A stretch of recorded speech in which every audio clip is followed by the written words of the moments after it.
Bayangkan dalam pertunjukan wayang, sebelum mulai pertunjukan itu diketok tiga, apa ini gunungan kelir itu, dok dok dok, itu Cipto Rasa Karsa.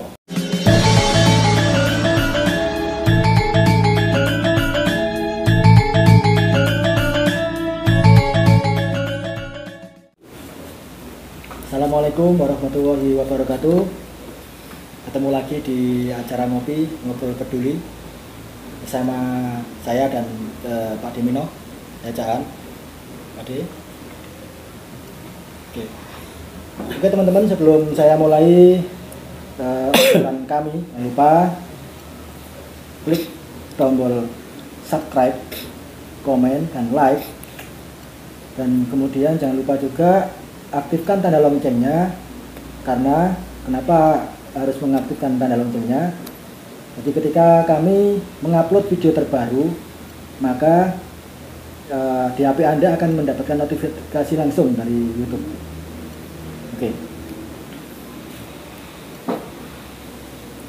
Oke Pak De, kita mulai obrolan kita saat ini. Ini mungkin menurut saya pribadi cukup menarik ya.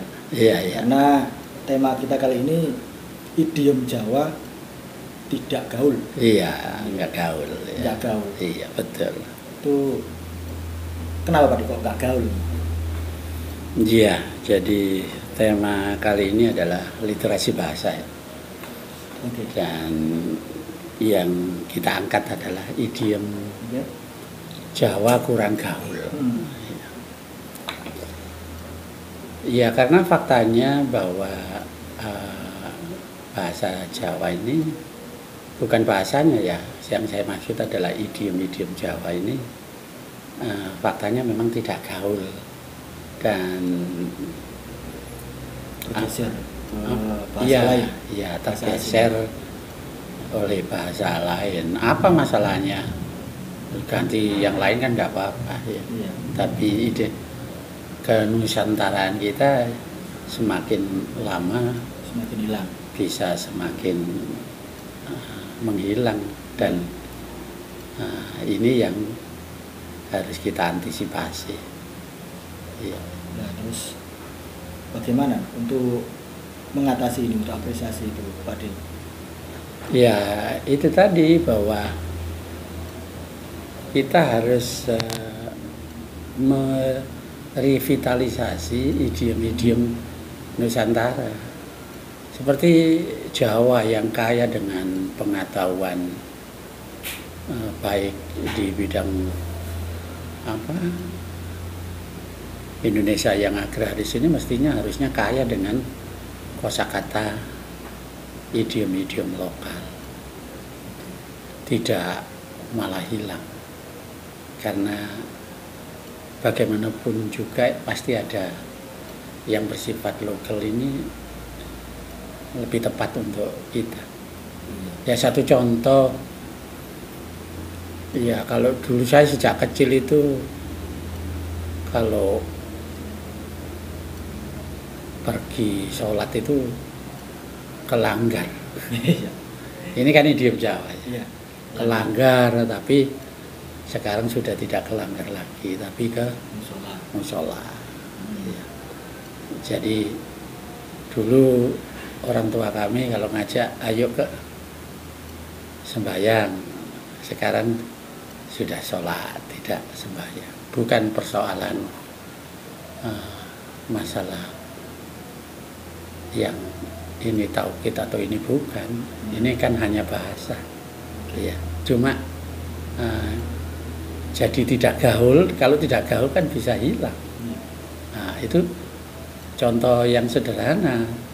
Ya seperti sekarang ini ya, kita sudah pernah ada kata adiksi ya. Sekarang ini yang dianggap gaul. Padahal kita punya kata seperti kecanduan. Ya, itu salah satu contohnya. Contoh lain adalah siswa. Ini kan berasal dari idiom Jawa, siswa. Kata siswa ini secara semantik sudah artinya banyak, sudah menunjukkan peran seorang individu dengan segala kewajibannya tanpa dijelaskan orang sudah paham. Ya. Tapi sekarang menjadi peserta didik, ya, kayak peserta pelatihan gitu. Akhirnya menjadi umum sehingga unsur-unsur semantiknya ada yang hilang. Kalau siswa kan jelas. Kalau kita dikatakan siswa itu dengan segala tanggung jawabnya dan kewajibannya serta hak-haknya, ya kan? Kalau peserta itu kan hak-haknya dan wajibnya harus ditulis dulu, gitu kan? Ya, peserta. Okay. Untuk buat engkel-engkelan nanti nggak cocok nuntut, gitu kan? Iya betul. Nah, itu contoh yang cukup sederhana bahwa sebenarnya idiom-idiom Jawa ini sudah tradisinya itu sudah, bahasa Inggrisnya sudah terangkum di dalamnya tanpa dijelaskan. Tugas siswa itu sudah dipahami oleh Jawa, tapi kita malah merubah seperti itu. Ini contoh sederhana. Jadi sudah mulai banyak kosakata atau idiom-idiom Jawa kita sudah mulai hilang, sudah mulai sedikit demi sedikit. Iya. Mulai, kenapa siswa yang dalam sejarah legenda siswa yang begitu punya yang positif ya maknanya. Iya. Kok bisa hilang jadi peserta didik itu piye?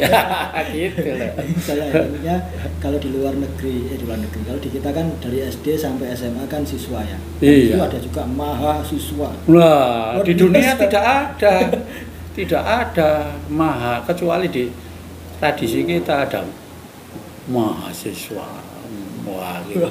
Itu kan sudah unik sudah ya. Luar biasa. Menunjukkan level juga. Terus ini di dunia pendidikan tadi untuk masalah siswa dan mahasiswa kan sebenarnya sebuah teori cipta rasa dan karsa itu kan sudah dituliskan sama tokoh pendidikan kita Bapak Ki Hajar Dewantara. Iya. Mengerti itu meliterasikan bahasa, tapi apa yang kita terapkan itu justru taksonomi Bloom. Oh iya. Itu ya karena kita literasi kita kurang, literasi menulis keilmuan kita kurang. Yang kedua ya kita tidak punya apresiasi terhadap bahasanya sendiri. Seperti kalau taksonomi Bloom kan kognitif, iya. Kemudian afektif, betul. Ada psikomotor. Betul. Tapi dalam idiom Jawa itu ada kan? Ya ada seperti Cipto Rasa dan Karyo itu termasuk juga. Lah kita literasi kita kan kurang sehingga tidak pernah ditulis. Cipto itu kan kognitif. Oh iya. Afektif itu kan masalah rasa. Sikap kita kan. Oke. Yang karsa. Tentang gerak itu kan ya psikomotor. Kita punya potensi geraknya adalah karsa, kemudian geraknya adalah karya. Ya jadi sebetulnya ada, tapi kita tidak pakai karena tidak gaul atau kurang pede. Ya literasi kita kurang karena seandainya orang-orang Indonesia atau orang Jawa ini menuliskan konsep-konsep idiom-idiom Jawa, Cipto Rasa Karsa ini sudah ada yang menulis, mungkin orang Barat akan mengutip. Sekarang tidak, kita yang mengutip mereka. Seperti taksonomi Bloom. Padahal lahirnya taksonomi Bloom kognitif afektif dan psikomotor ini kan sesudah ada istilah yang disampaikan oleh Ki Hajar Dewantara ya, karena ya memang tidak gaul dan literasinya keilmuannya kurang sehingga orang tidak kenal, dunia tidak kenal dan akhirnya ya tidak gaul. Apa ya? Saya heran kenapa? Gimana cara untuk memunculkan lagi? Barangkali Pak De punya untuk disampaikan ke publik ya. Mungkin ada saran atau bagaimana Pak De? Betul. Kenapa ini bahasa ini bukan kan hanya sekedar bahasa? Bagi saya tidak. Ini juga menyangkut budaya, refleksi budaya kita. Supaya budaya kita tidak hilang. Kita bisa tidak terasa budaya kita hilang karena kita sudah tidak menggunakan lagi. Ya contoh sederhana, ada ungkapan Jer Basuki Mawa Beo. Ini sudah masuk, orang Indonesia boleh menggunakan Jer Basuki Mawa Beo yang ya kan? Ya, bahwa untuk bisa berhasil itu perlu pengorbanan. Beliau itu pengorbanan.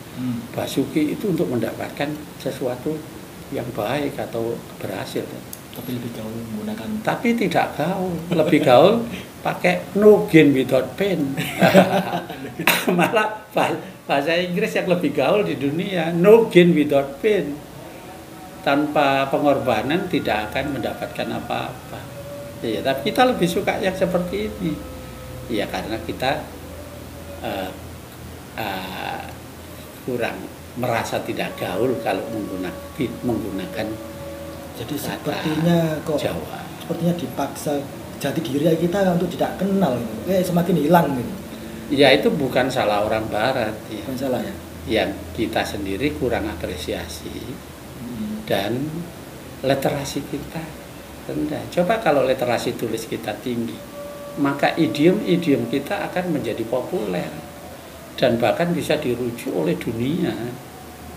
Karena literasi rendah maka orang tidak kenal, jadinya tidak gaul di dunia keilmuan. Nah, untuk memulai literasi itu bagaimana, Pak? Memulai dari diri sendiri, mungkin bagaimana caranya gitu. Kita kan ya sebagai orang awam. Satu kita harus apresiasi. Cara mengapresiasikan ya jangan merasa kurang keren kalau menggunakan bahasa kita sendiri. Nah, kita harus pede di sini. Yang kedua harus kita revitalisasi, kosakata atau idiom-idiom kita ini untuk kita pakai, terutama dalam literasi keilmuan. Kalau kata-kata kita, idiom-idiom kita pakai di kosakata keilmuan, maka idiom-idiom kita akan jadi populer. Kalau idiom-idiom kita jadi populer, maka konsep-konsep di Jawa ini bisa ada konsep keilmuan, ada konsep spiritual yang bisa dipahami oleh dunia dan mungkin jadi kutipan-kutipan sehingga idiom-idiom kita menjadi gaul. Nah, itu kalau gaul ya akhirnya orang bisa tertarik untuk mempelajari, untuk menggunakan idiom-idiom kita. Mungkin memang dimulai dari kita sendiri. Betul. Seperti yang hebat lagi,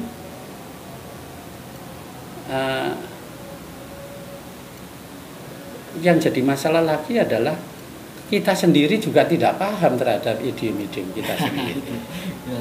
Ya, seperti Cipto, Rasa, Karso, Karyo. Bayangkan dalam pertunjukan wayang, sebelum mulai pertunjukan itu diketok tiga, apa ini gunungan kelir itu, dok, itu Rasa, Cipto, Rasa, Karso. Maksudnya ini Cipto itu kan kognitif ya, pikiran. Rasa juga rasa. Jadi seluruh piranti manusia yaitu Cipto, pikir, dan Rasa, rasa, serta Karso ini benar-benar dipahami dan semuanya ini untuk memiliki potensi untuk kebaikan manusia. Ya, karena kalau kita sendiri tidak paham, lama-lama kita jadi kabur, tidak mengerti, akhirnya kita menggunakan konsep-konsep dari luar yang kita sendiri tidak terlalu paham betul. Tahu kan konsep? Sekarang aja orang Jawa itu sudah tidak bisa membedakan antara pikiran dan rasa. Pikir-pikir, tak rasa-rasa, pikir-pikir ya rasa-rasa nih. Iya. Tak rasa-rasa kamu benar. Itu tak pikir-pikir. Iya. 2 ditambah 2 kan 4. Tak rasa-rasa benar. Itu kan tak pikir sebetulnya. Bukan tak rasa. Kita sendiri sudah nggak bisa membedakan cipta, rasa, karsa, dan karya. Yang bahaya lagi nanti kalau sudah di spiritual itu rasa. Saya menggunakan rasa, padahal nggak tahu bedanya pikir dan rasa. Bisa-bisa bukan rasa, ini pikir, ya kan? Tapi merasa ini rasa, kan begitu persoalannya. Nah itu kadang-kadang tidak bisa membedakan itu pikir atau rasa. Kadang ketipu, itu bukan rasa tapi iya. Rasa ini cipta itu di sini, pikir ini di sini. Iya. Semua rasa orang Jawa ini, ya panca indera kepanasan katanya rasa, mikir tak pikir-pikir menjadi tak rasa no kan gitu, tak rasa no lah gitu kan. Engkau dalam hati ya rasa. Jadi sudah enggak membedakan, sulit untuk membedakan lagi. Apalagi di dalam dunia spiritual jangan mengandalkan pikir, kan gitu ya. Iya. Percayalah pada rasa. Lah wong gak paham bedane pikir rasa terus ya apa nek iki rasa temenan ambek gak. Dilema ini dilema ya. Itu literasi kita ini harus kita pakai, padahal luar biasa dari ilmu kejiwaan loh ini orang Indonesia loh ini Ki Hajar Dewantara sudah menyatakan bahwa mengoptimalkan cipto, rasa, karso dan karyo loh. Cipto ini ya kecerdasan kita, penalaran kita yang harus betul-betul jernih, tajam, dan rasa kita juga. Rasa kita itu yang membawa kita untuk jujur ya.